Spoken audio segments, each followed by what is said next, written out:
Hey, Jeff Gibbons here with another Cubase video, and in this video I'm going to walk you through a song that I've just created for Steinberg. So this song will be available for you to download. You can go in and download the whole project, open it up in Cubase, and have a look at how I did what I did. So I'll put a link to that in the description. And I should mention the scratching is done by Kit Complete. You can find him on YouTube. He's using a sample that he got from Knock Squared, or Uncle Knock. So this is a sample he created for Kit Complete. I started this song off with some loops. So these are stock loops that come with Cubase. So if I show the right zone right here and click right there, I can see the loops and samples. Click on that little tab. Up pops the libraries. There's a bunch of these that do come with Cubase. And as we can see up here, we've got this hip hop vault, and that's where I found these piano loops. If you scroll down to Summer Piano, you'll see these loops.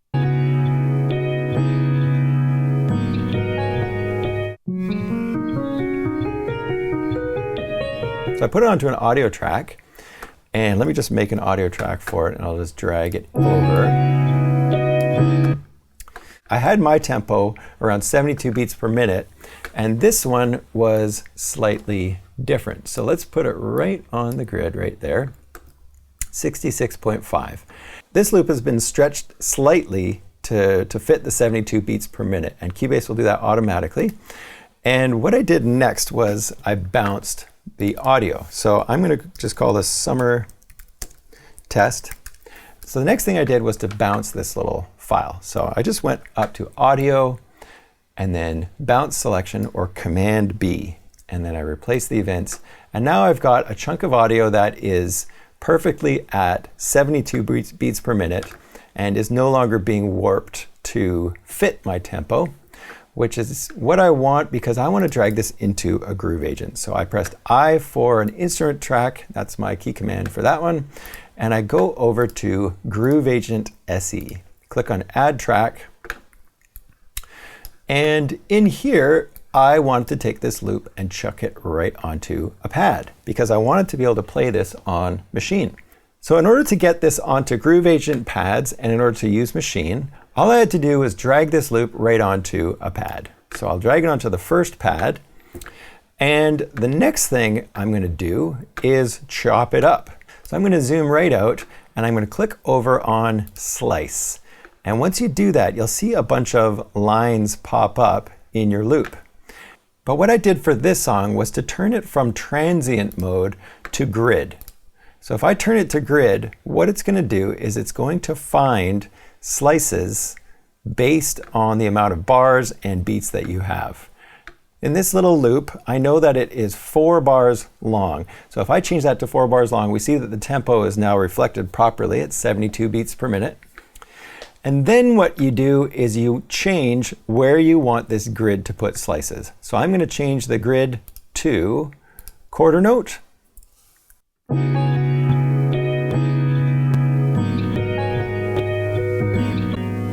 Now you see I've got 16 slices that have been mapped out onto the keyboard. And I can play any of those like this.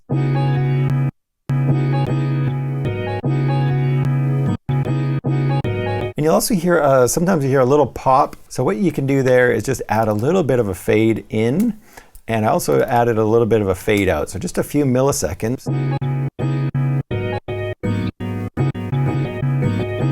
Doesn't really chop off the transient, but it does get rid of that click that is happening that you might get if you don't do that.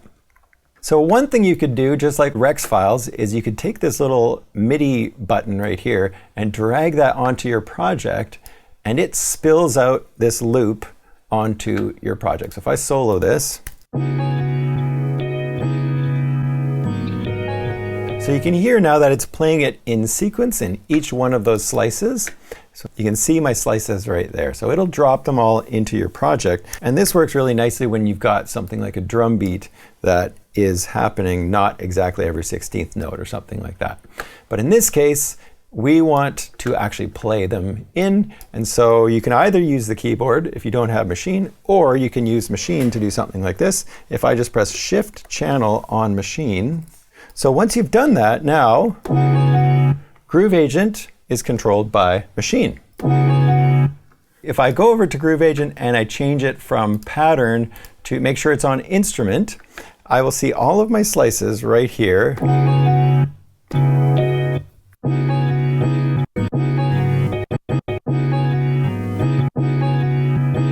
So that's how I came up with this first part. I just chopped it up and then started playing it on a track. So here is the track right here.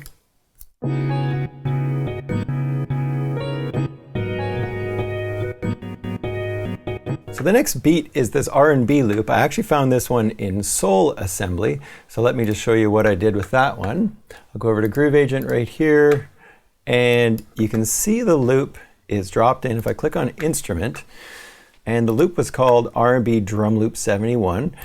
And then if I click on the slice, you can see what I did there. So it's 72 beats per minute. It's 4 bars long. And then for the detection mode, for these slices, I chose transient instead of grid. And by choosing transient, it put slices in wherever it thinks a transient is. I dragged the MIDI onto my track. The next thing I did was to come up with a drum kit. And so in Groove Agent, all I did here was to go to each pad and to look for a kick, a snare, and a hi-hat that I liked. And under this browser tab, I clicked on the one that says Instruments, and I just started looking for snare drums, bass drums, hi-hats that I liked. And then it just went through those samples. And as long as this little button's on right here, you can just arrow down and find samples that you like. So I found a bunch of samples that I liked. Kick, snare, hat, open hi-hat, another snare that's kind of a beefier snare for later on in the project, and then I've got a crash and a ride, just to add things in later on. I can play those all on Machine. So I just played in a simple beat that comes in on the first verse here.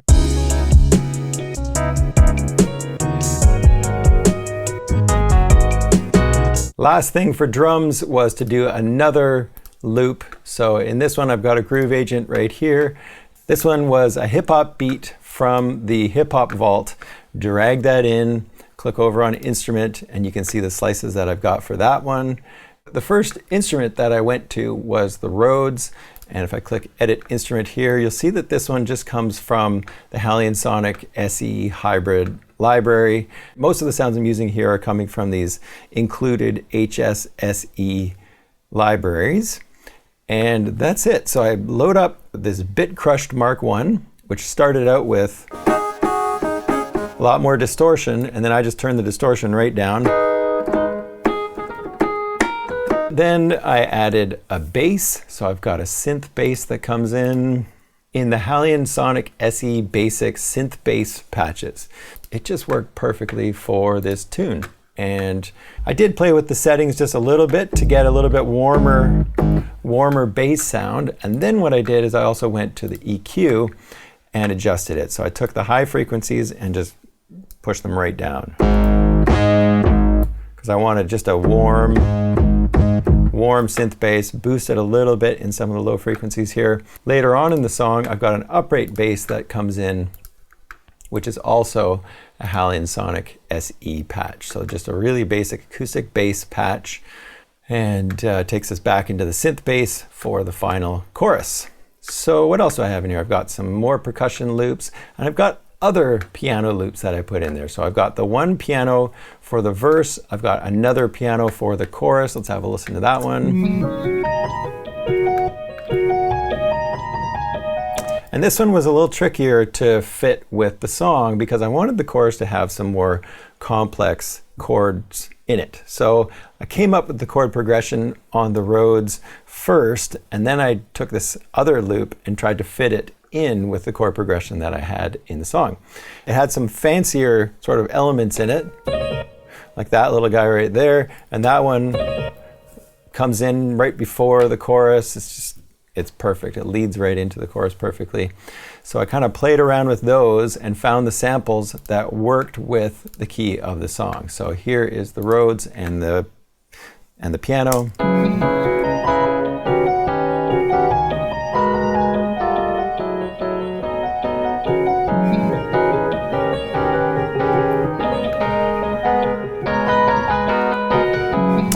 And And then I kind of worked with that little high thing on the piano loop with the Rhodes, and then I also did that with the trumpet, the guitar, the bass, everything kind of imitated that. So I let that loop kind of inspire what I was going to do with the arrangement of the rest of the song. So the next thing I did was to write some horn parts. And what I did for that is I've got this little score folder right here and wrote these parts out with some trumpet and sax patches from Halion.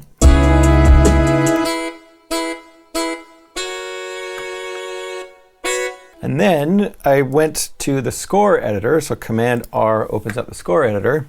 And so I played the trumpet parts in, and then my son played the saxophone part. I took our performances, which neither of us are professionals at either of those instruments. I took those audio tracks, dropped them into Vari Audio, and then pitch shifted those just a little bit. And then just turned that into a stem on its own.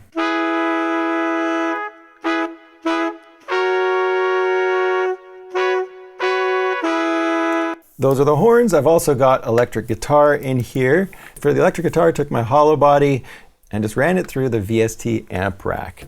And this comes with Cubase as well. If I hit the E button, we can see the amp rack pops up.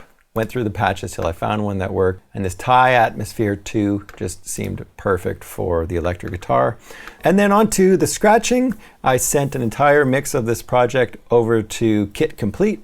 He sent his audio back over to me. And I ran a few chunks of his scratching through the new multi-tap delay that comes with Cubase 10.5. All I did was take a few chunks, drag it down to a track that has the multi-tap on it so that just those scratches get the multi-tap treatment. So if I press play on those, you'll hear what that sounds like.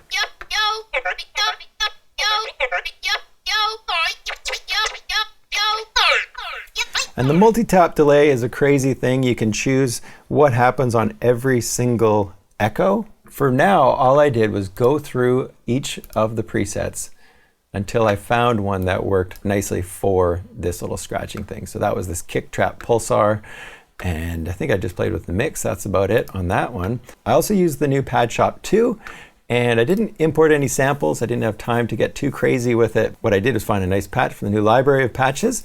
Here's the Pad Shop 2 lead.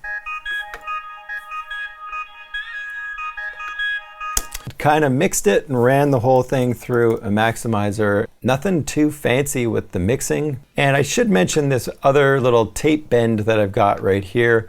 All I did for that one was to take a chunk of this piano loop, set my locators around that little area, and go File, Export, Audio Mixdown, and then we'll just call this piano chunk. Exports that little chunk, and there it is right there. And what I'm going to do is I'm going to pitch shift this with an envelope. So I go up to Audio Processes, Pitch Shift. I've made key commands for that for myself. All I did for this one was to change the curve so that it was a logarithmic curve. So set one point right about here and then set another point down something like this. Maybe grab that last one and move it down. And what it's going to do is it's going to keep the audio the same, and then it's going to pitch shift and drop the pitch shift by 16 semitones here at the bottom. So you can choose how far this grid takes you. Change the pitch. You could also have it drop off in a straight linear fashion, or as you see, I've got this kind of more of a curved fashion. So if I hit apply now, you're going to see this chunk of audio change. And then all I did was shorten it and then fade it out like this. And that's my little tape bend. So let's get into the song.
So thanks for watching. Make sure you hit the subscribe button and the bell, and stay tuned for more videos in the future.